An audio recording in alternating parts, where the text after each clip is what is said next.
नमस्ते प्रणाम। हम किरण शर्मा, हम मंजू शर्मा अपना चैनल पर स्वागत कर छी। नमस्ते प्रणाम जते दाई माय दीदी भाजी चाची बहन छी सब बटन के प्रणाम कर छी। सब बटन प्यार आशीर्वाद एना देते रहबे ना, आगे भाव बढ़ाबैत रहबे, हमरा सबके नहीं भूलबे, एना आशीर्वाद देते रहबे, प्यार देते रहबे।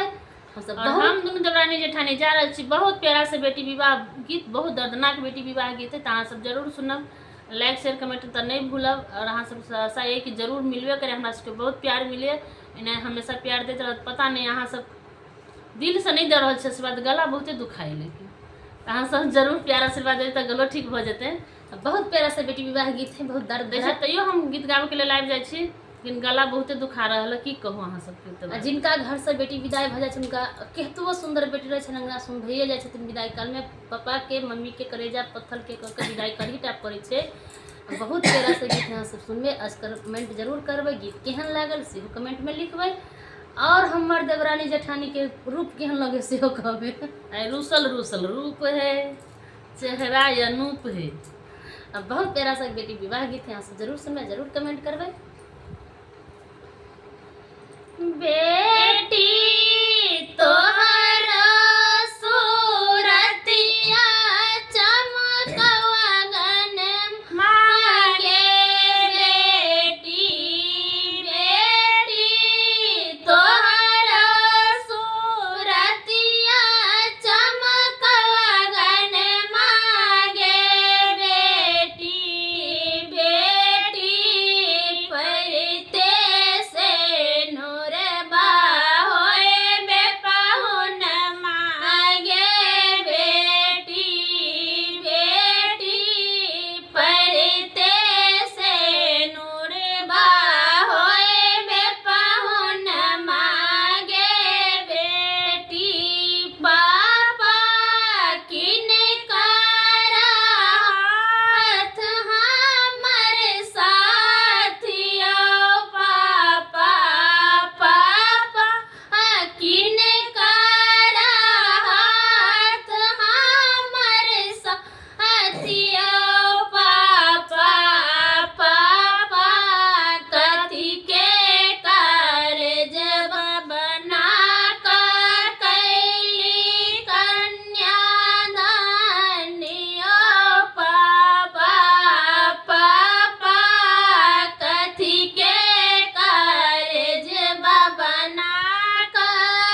पथ